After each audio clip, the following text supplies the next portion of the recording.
Please be advised, this episode does have content that some may find distressing. As always, listener discretion is advised and it is not suitable for anyone under the age of 13. Welcome to episode 58 of It's Murder Up North.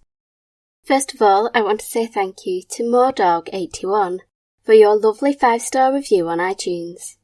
And thank you for recommending the show left, right and centre. This podcast really is a labour of love, so it means a lot to know you're enjoying it.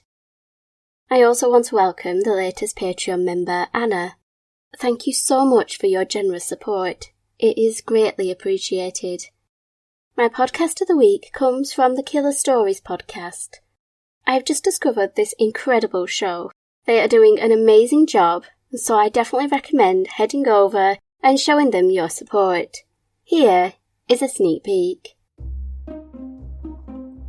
I'm just going to go ahead and assume you're a true crime fan. If you're like me, you can't get enough stories of murder, cold cases, and serial killers. I'm Bobby Holmes, and I'm here to scratch your true crime itch with killer stories. I think it's important to learn the history of both the victim and their attacker to try to figure out the why behind the killing. What motivated them? Was it a cheating husband who wants his wife out of the picture to start a new life?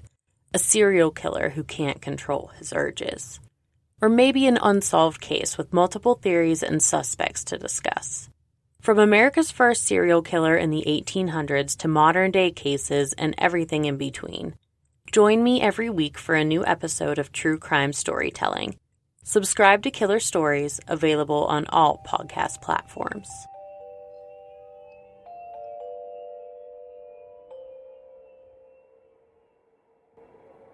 Now, let's head to the episode.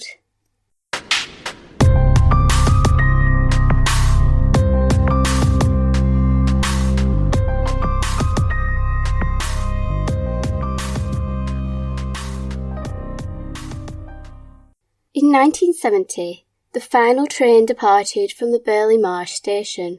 The platform fell silent, the buildings boarded up, the fixtures and fittings removed, leaving just the empty shells as a remnant of over 100 years of rail travel. When the East Lincolnshire line first opened, it was primarily intended to transport goods. However, a passenger service was also available, allowing people to travel to the City of London and to the seaside town of Skegness.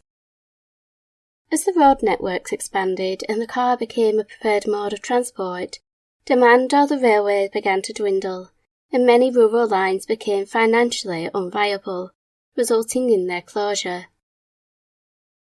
Burley Marsh boasted 2 parallel platforms and a number of buildings including a booking office, waiting rooms and 4 houses for the station master, gatekeeper and other railway employees.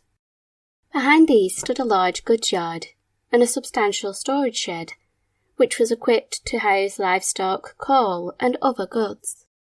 When the line was closed, this expansive collection of buildings was left to decay, with nature reclaiming the area. Tree saplings sprang from the crevices, and weeds filled cracks in the brickwork. After standing empty for over a decade, the collection of crumbling ruins had been purchased and the buildings were given a new lease of life, with an antique shop taking over the main station building, as well as a small cafe. And in the goods shed, a railway museum was established, displaying many artefacts related to the line's history and a miniature railway which ran about its exterior. The 4 cottages on the site were now private residences, and the space between the platforms, which was once occupied by the tracks, had been filled in and a lawn created. Gone were the rumbling wheels of trains passing through the station, replaced by cars that now passed on the road which ran past the old signal box. On the other side of this road, acres of farmland spread out across the flat landscape. It was a picturesque location, and when the museum closed, a new owner moved into the old goods shed. The building was converted into a workshop for the construction of bespoke furniture. Over the next 14 years, the sounds of joinery work, the buzzing of a saw, the tapping of a hammer and chisel emitted from within its walls. These now familiar sounds would cease on the 13th of March 2011. Just after 7 o'clock, a phone call was placed to the emergency services, reporting that the goods shed had been set alight. It wasn't long before the yard was filled with police cars, fire engines and an ambulance, their blue lights illuminating the thick black acrid smoke that billowed from the door of the workshop. Responding officers were approached by an extremely distressed woman, who was coated in soot, her hair singed, her cheeks blackened, with smeared lines where tears had tracked. She rambled almost incoherently as she tried to explain what had occurred, and from her convoluted utterances they were able to discern that someone was still inside the property. Like with any fire, the situation was risky. The goods shed was an ageing structure, so there was a high probability that the building may collapse. It was also unknown if there were any potential hazardous materials inside, which may intensify the strength of the fire, or may cause an explosion. Despite these fears, the firefighters, clad in their protective gear, advanced into the property, and entered into the workshop, which was enveloped in blinding smoke. The officers did not find anyone in the main workshop area, and so they systematically assessed all potential sites where someone may have been. When they came to a door that would not open, they discovered there was no key in the lock, but the door may have been swollen due to the heat, so they forced it open, revealing a windowless room barely 6 feet wide. It appeared to be a storage cupboard, and it was here, upon the concrete floor, they found the motionless body of a man. He appeared as though he had been kneeling, possibly in prayer, before he was overcome by smoke, causing him to fall forwards. The man was unresponsive, with no signs of a pulse. His body was carried from the smouldering building, loaded into an ambulance where paramedics attempted to revive him, while his partner, who was being comforted by police, looked on in horror. Despite the efforts of the firefighters and paramedics, the attempts to save the man failed, and he was pronounced dead at the scene. He was named by police as 46-year-old David Twigg, the only son of Ron and Janice. He had been running his bespoke furniture business from the site since he and his partner had acquired it in 1997. The couple had met in 1996, and upon the completion of Julie's divorce, they had purchased the goods shed, its yard, and one of the railway workers' cottages. They moved into their new home and set about converting the goods shed into a workshop from which they could operate their business. Within its 4 walls, David would toil away creating beautiful handmade pieces, crafted especially to his clients' specifications. While David did the joinery, Julie would manage the business finances. She would meet with potential clients and handled the invoices and orders, allowing David to focus on his passion. Over the next decade, the couple had established themselves as a hard-working pair who liked to be involved in the community, including sponsoring a racing team. But this happy existence was brought crashing down with the death of David, about which Julie stated, quote, "I am so numb with pain, my heart is broken. I've not just lost my partner of 15 years, I have lost the love of my life, my best friend, my soulmate." In order to determine the cause of the fire, investigators spoke to Julie, who described what had occurred that Sunday night. She told officers that David had been in the workshop all day, and she joined him to assist in locking up for the night. Her partner was still finishing off a piece of furniture, so while Julie waited, she went to the bathroom, but upon returning she was grabbed from behind by a black-gloved hand. Fear took hold as her eyes darted about the workshop, desperately looking for David, but he was nowhere to be seen. That's when she became aware of the frantic banging on a store cupboard door, and she could hear David's muffled voice from within. The unknown assailant forced Julie towards a panel saw, which had been switched on. She was pushed against the wall next to the whirring blade, as another figure, clad in black, began to pour fuel about the workshop, which was then ignited with a single match. A blue flash sped across the trail of fuel, as orange flames began to crackle into life. Julie was pushed to the concrete floor, stunned temporarily by the impact. She just managed to see the intruders escape through the thickening black smoke. She struggled to her feet, and despite the intensity of the heat against her flesh, she frantically stumbled towards the cupboard where David had been locked inside. In the growing darkness, she fumbled for the door handle. Her trembling fingers wrapping about it, she desperately tried to open the door, but the flames were closing in, smoke filling her lungs, making each breath increasingly painful. Realizing that her rescue attempts were futile, Julie sought to head for the exit. Her skin scorched, her face blackened. She struggled out into the yard, barely pausing to catch her breath. She fled to the cottage to call the emergency services. She described how the two men who had attacked them were clad all in black, wearing balaclavas and hooded tops to conceal their features. She recalled that one of them had yellow writing on his top, but she couldn't remember what it said. Julie proceeded to explain that she didn't know why the men had targeted them.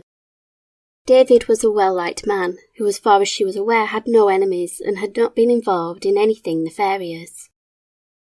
With this information, police appealed for help in apprehending the two men who had committed such an atrocious crime, with concerns that they may strike again if they were not apprehended quickly. A brief description was issued to the press by a police spokesperson, who stated, quote, "Information is being sought from the public about the two men who were white, wearing dark clothing, with their faces obscured. One was approximately 6 feet tall, and the other approximately 5'7". Sadly, this description gave them very little to work with, and due to the incident occurring in such a rural location, the chances of recovering surveillance footage would be virtually impossible. But investigators hoped that the crime scene would yield some clues. While they worked on trying to ascertain the motive for the horrific and seemingly senseless attack, the crime scene itself would prove equally difficult for investigators. Due to it being a business premises where joinery work was carried out, all the surfaces were coated in a layer of sawdust. All these areas had to be assessed for signs of disturbance, but the smoke damage only compounded the complexity of the investigation. Hopes of finding footprints had also been diminished due to the water that now pooled on the workshop floor. It had extinguished the fire, but in doing so erased potentially crucial evidence. Specialist fire investigators were brought in to assess the scene, looking for distinctive burn patterns that would indicate the point of origin, and utilising the skills of a Springer Spaniel, specially trained to identify traces of accelerant. As the crime scene remained under investigation, door-to-door inquiries were conducted in the hope that someone may have witnessed the two men.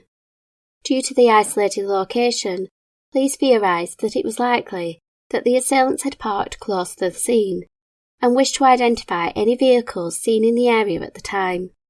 Yet despite questioning hundreds of people, it did not provide any new leads. Julie herself was also unable to recall anything unusual in the days and weeks leading up to the attack. The only thing she remembered was that David had been involved in a disagreement with a neighbour, but Julie stated that it wasn't anything that would have provoked such a horrific retaliation. This clue was, however, followed up, especially when a search of a patch of wasteland near the neighbour's property revealed a key, which was later determined to have fit the lock to the storeroom door. This led to two possibilities. The neighbour had been involved, or had a pair of unknown assailants used the wasteland as their escape route. After questioning the neighbour and checking their alibis, it was found that they could not have been responsible for the fire that had killed David, leading investigators to follow the second option, that the assailant had used the field to flee. In an attempt to generate more leads, a reward of £3,000 was offered by Crime Stoppers, who appealed for anyone to come forward with information. With the investigation ongoing, the family gathered to pay their respects to David Twigg.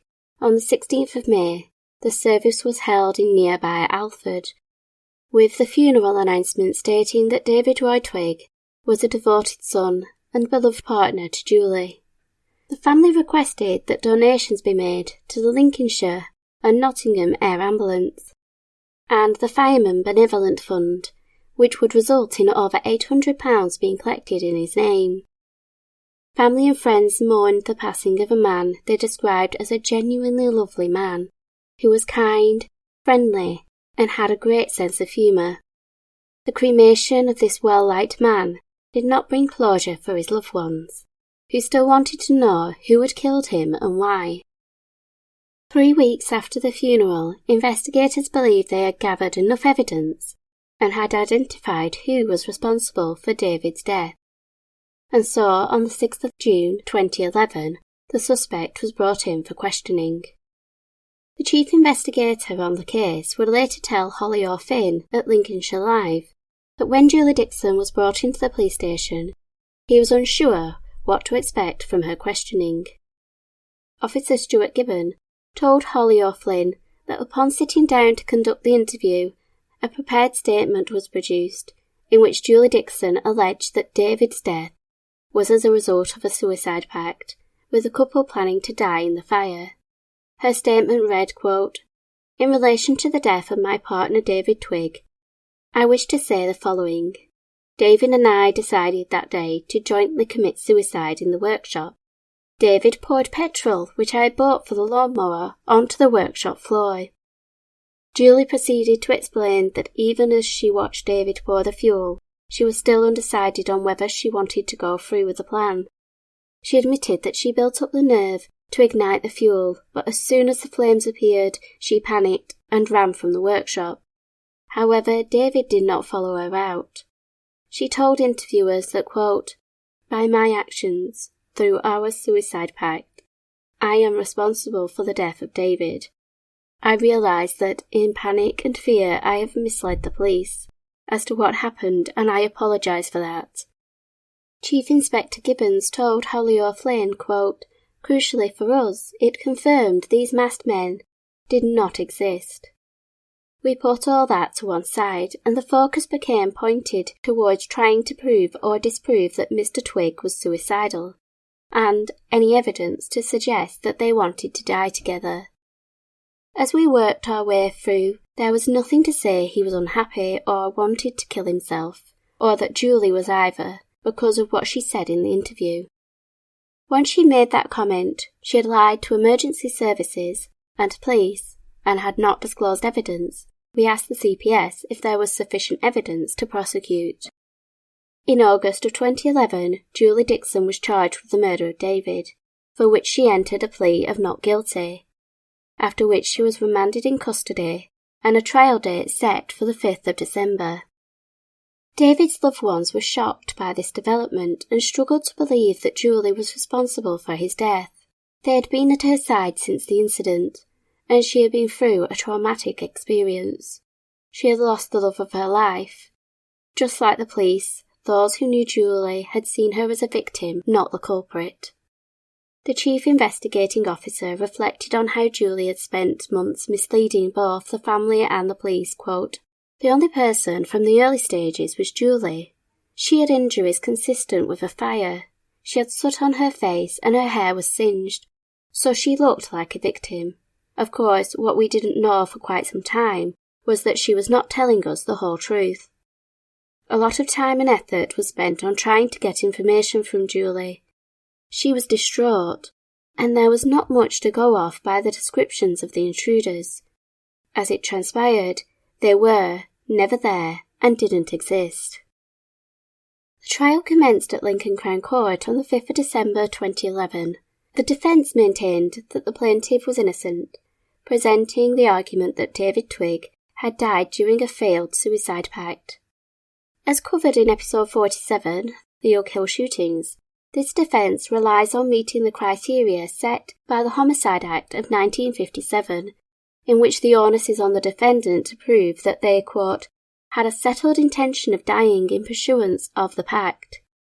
If this could be proven, it could result in Julie receiving a lesser charge of manslaughter.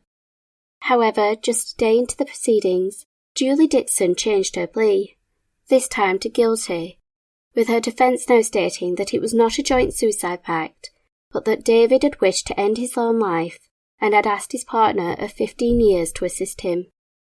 Despite the defendant admitting her guilt, the prosecution did not agree with her version of events. and argued that the facts of the case did not corroborate Julie's story. This led to the trial being adjourned by Judge Michael Heath. The inability for the prosecution and defence to agree led to what is known as a Newton hearing, which was originally used in the case of Newton versus Regina in 1982, when a Mr. Newton stood trial for the now decriminalised charge of buggery against a woman. The defendant pleaded guilty on the grounds that it was a consensual act, leading to a change in how the trial would proceed. A Newton hearing occurs when the defendant admits guilt, yet the opposing counsels don't agree to accept the plea. The hearing would have the same structure as a standard trial, in that witnesses and evidence is presented by both sides, but the verdict is decided by a judge instead of a jury. According to the website thedefencebarrister.co.uk, quote, "The purpose of the hearing is to allow the judge to hear evidence and decide which version of events to sentence on." The relationship between David and Julie was outlined by the prosecutor, Mr. Aspden, who explained that the couple had been together for 15 years and described them as having the appearance of being very much in love. He proceeded to explain how they had met in 1996 and the following year purchased the 3-bedroom bungalow and the neighbouring goods shed, from which they ran a seemingly successful bespoke furniture business, and David worked long hours to ensure it remained profitable. As Mr. Aspden stated, quote, "Mr. Twigg was a popular man with a quiet, easygoing personality. He was extremely hard-working. To the outside world, David Twigg and Julie Dixon appear to be a happy and contented couple who got on well. However, the truth may not be so rosy and straightforward. There is evidence that in recent times, Julie Dixon had become dissatisfied with her relationship with David Twigg and had become somewhat depressed. She mentioned to close friends that she was thinking of leaving him and starting afresh. David Twigg does not seem to have realised how unhappy and dissatisfied his partner was becoming. The deterioration coincided with the onset of financial difficulties. From the inception of the business, the duties had been divided between the couple, with David carrying out the physical work of building and fitting the bespoke pieces he created, while Julie handled the financial and administration side of the business. Yet during the police investigation, officers discovered that the company was struggling. Chief Inspector Gibbon recalled, quote, "We found out a couple of things that were interesting for us. For some reason, the post was physically delivered to another business nearby. That was quite interesting. Why was it redirected? All the conversations around bankruptcy had taken place with Julie. No one remembered talking to David. Had he known about it, he would have done something to sort it. Julie managed the finances. We think she knew about this debt and was trying to hide it from David until it got to the point where she couldn't go any further." During the hearing, the true extent of the couple's financial difficulties would be revealed, along with the lengths Julie Dixon went to in order to hide the dire situation from her partner. Prosecutor Aspden stated that, quote, "For some time, Julie Dixon had been failing to pay outstanding invoices from business suppliers. The result was that the business developed chronic cash flow problems. In the previous 7 years, the couple had taken out loans, totalling nearly £400,000. The business was hemorrhaging money, they had mounting credit card bills, and the home had been remortgaged to attempt to pay off these debts, and also cover home improvements. The prosecution stated, quote, "She managed to conceal the full extent of it from him. She was forced to tell a number of lies to prevent the truth coming out."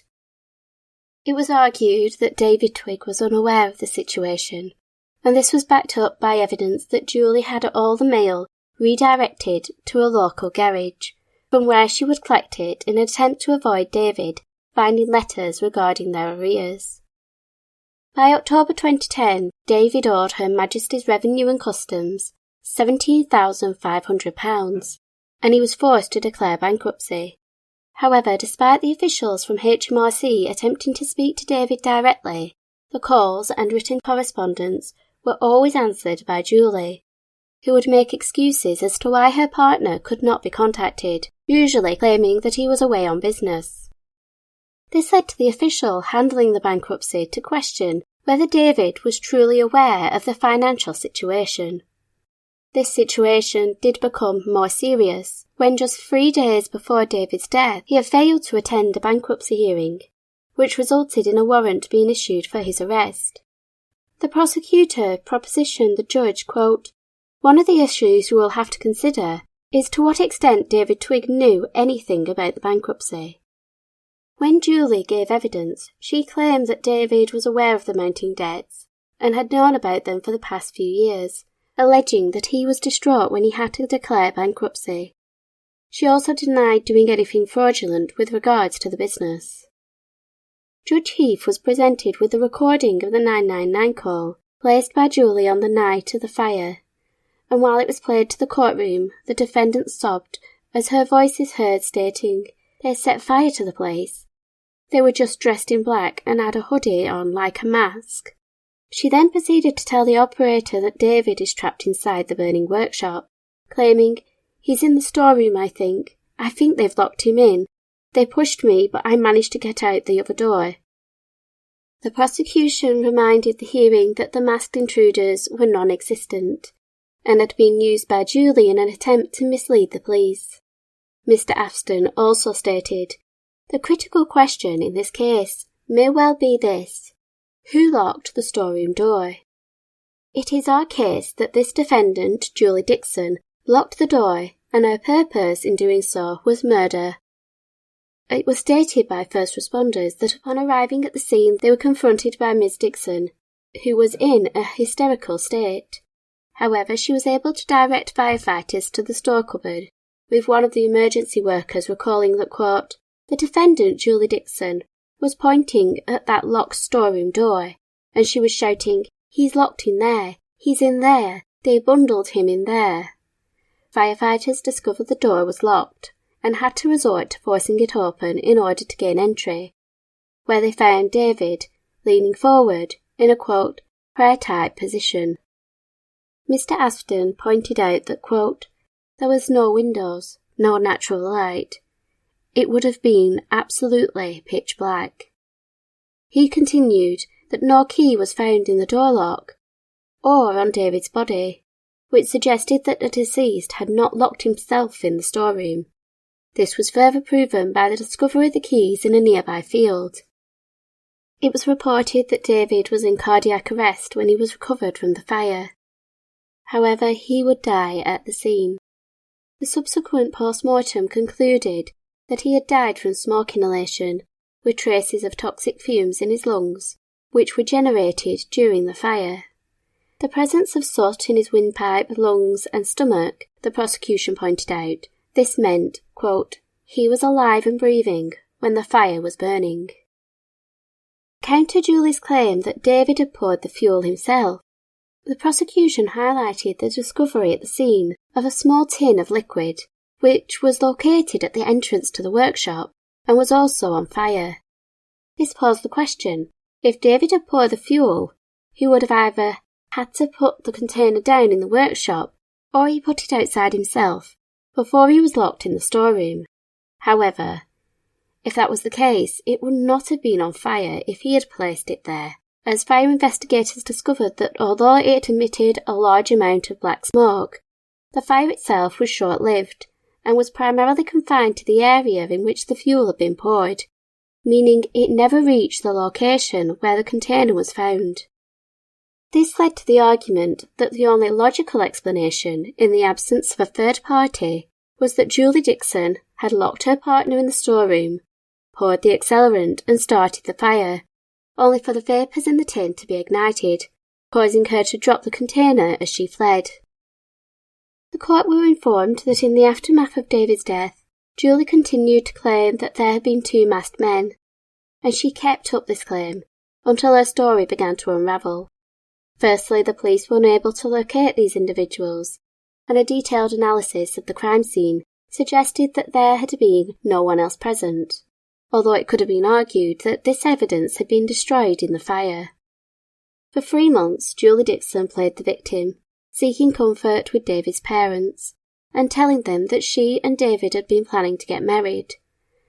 When Julie felt the net closing in on her, she attempted to deflect police attention by bringing up the story of a dispute with a neighbour, and prosecutor Mr. Afston claimed it was at this point that the defendant placed the keys near the neighbour's home to further implicate them.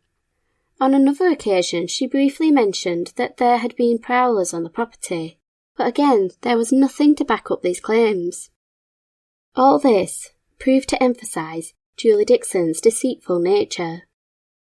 When Julie was arrested and questioned by police about the events of that day, she failed to mention that she had made a trip to the petrol station, where she filled up 2 cans of petrol.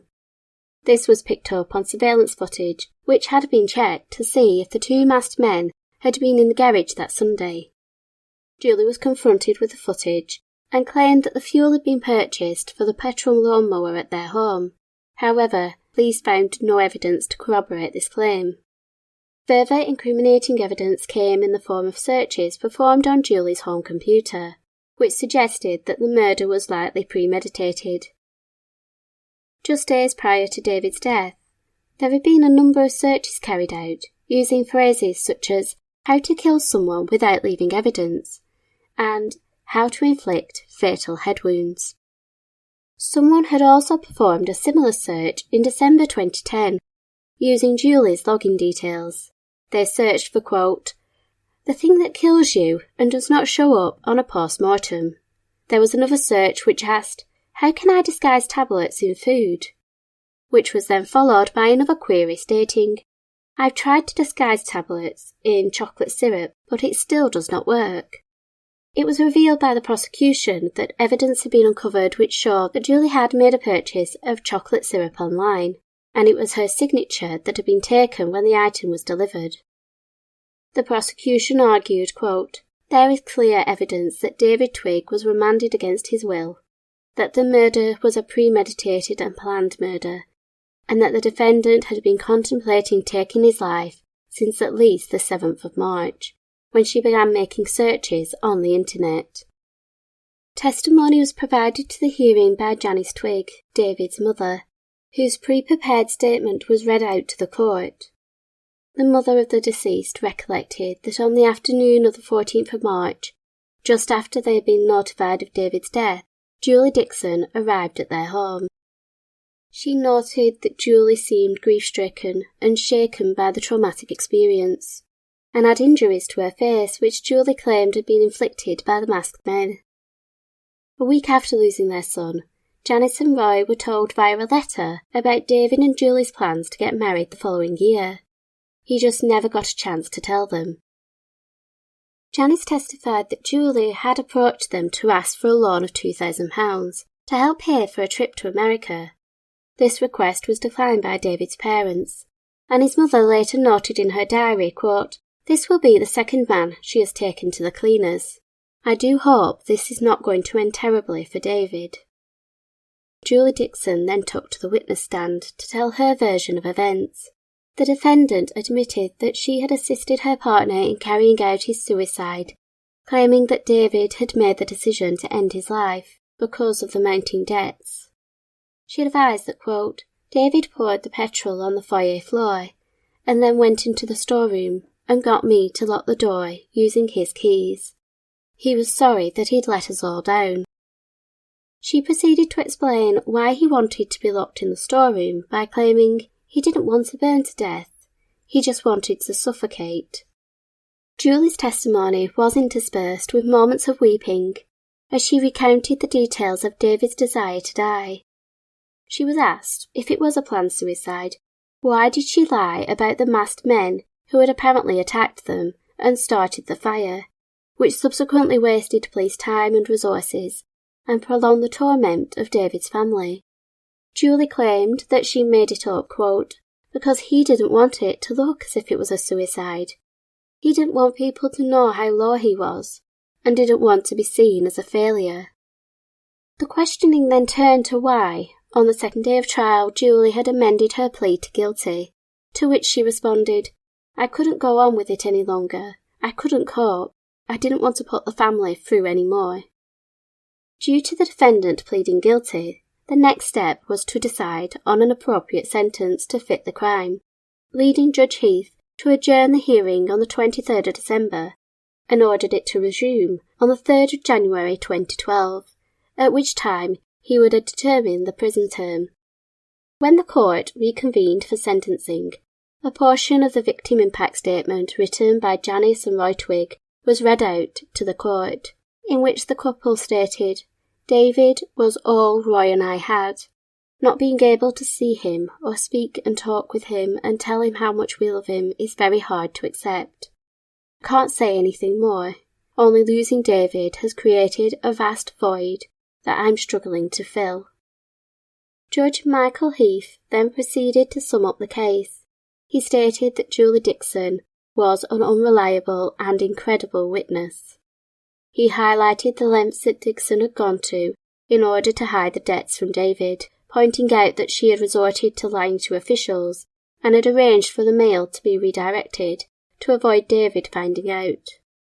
The judge concluded that she was resourceful and imaginative in her dealings with the insolvency service.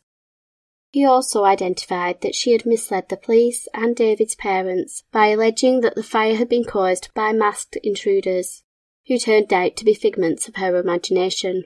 And when that lie began to unravel, the defendant attempted to place the blame on her neighbours, who were very real, but completely innocent of any wrongdoing. Judge Heath stated, "The pain that your prolonged and multiple lying has caused David Twigg's parents can only be imagined." Alluding to the fact that the evidence suggested that Julie was complicit in the death of her partner, the judge continued, quote, "I am sure Julie Dixon's account of how she came to kill David Twigg is untrue. I am in fact sure it is a pack of lies.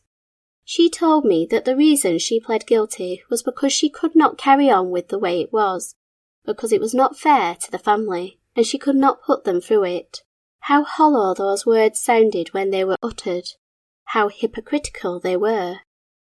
Her performance in the 999 call, and to the emergency crews at the scene, including to the firefighters and at the hospital, would have been worthy of the highest praise had she been an actress in some fictional drama and would have warranted an Oscar nomination." End quote. The judge then concluded his summing up by stating, "David Twigg was an amiable, hard-working and honourable man. What you did to him was evil. There was a significant degree of planning and premeditation. I am very sure this was a premeditated killing, and David Twigg did not want to die." As Julie Dixon was asked to stand to receive her sentence, she held her hands tightly before her abdomen and bowed her head, as Judge Michael Heath declared that she must serve a minimum term of 23 years. In the aftermath of the trial, Detective Chief Inspector Stuart Gibbon told the press, "This has been a complicated investigation, made more difficult by the actions of Julie Dixon, who lied from the outset, misleading the emergency services and raising fears within the community of Burley Marsh by reporting fabricated events. Even now she has failed to admit her full involvement in the death of David Twigg, and we may never know the full circumstances of why she carried out the action she did. David was a hard-working, respected member of the community, whose life was cut short in a brutal way, and I hope his family and friends are able to take some comfort from the outcome of the court case." This was followed by a statement from David's parents, quote, "We have lost our only son David at the hands of someone we have loved and treated as a daughter. David was a kind, decent, hard-working man who took great pride in that work and the service he provided to people. We do not want to comment on our thoughts about Julie Dixon, who was finally admitted to murdering our wonderful son, but have to say we are very happy to see justice finally done, and will leave her with her own thoughts." Thank you for joining me for episode 58 of It's Murder Up North. Join me next week for episode 59. So in the meantime, keep an eye on those shadows.